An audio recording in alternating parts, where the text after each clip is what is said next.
আচ্ছা, আমার চুলগুলো কালার করলে কেমন লাগবে আমাকে? এটাই তো এখন ট্রেন্ড। ম্যাডাম আবার ভুলে গেছি, আপনার মনেতে আমি এক্ষুনি সেরে এনেছি।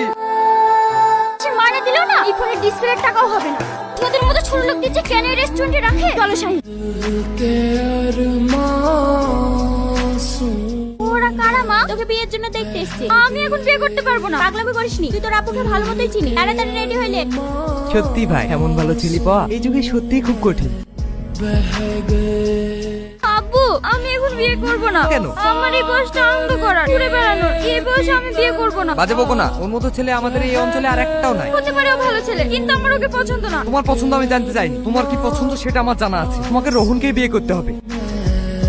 তুমি বিয়েটা করে ফেলো। কি? তোমার মাথা ঠিক আছে তো? সব শুনে যেটা বুঝলাম, তোমার আব্বু যেখানেই হোক তোমার বিয়ে দেবে। আমার মনে হয় এই ছেলেটা অনেক ব্যাকডেটেড। একে বিয়ে করলে তুমি নিজের ইচ্ছে মতো যখন তখন আমার সঙ্গে দেখা করতে পারবে, নিজের ইচ্ছে মতো যে কোনো জায়গায় ঘুরতে যেতে পারবে। আব্বু, আমি ওই ছেলেকে বিয়ে করতে রাজি। তোমরা বিয়ের ব্যবস্থা করো।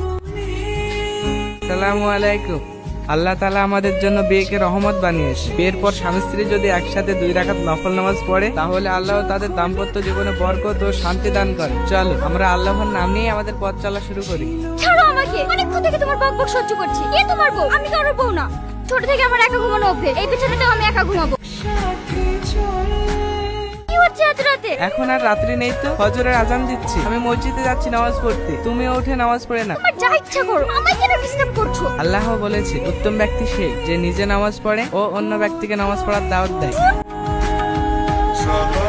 কোথায় যাচ্ছ তুমি? একটু বাইরে বেরোবো। আজকে বাড়িতে অনেক মানুষজন আছে, আজকে দিনটা বাইরে না গেলে হতো না? না হতো না, আমার ফ্রেন্ডসরা আমার জন্য অপেক্ষা করছে। তারা মাহি, তুমি যে পোশাকটা পরে বাইরে যাচ্ছ এটা ইসলামে করা নিষেধ আছে। এত অত্যাচার আর ভালো লাগে না।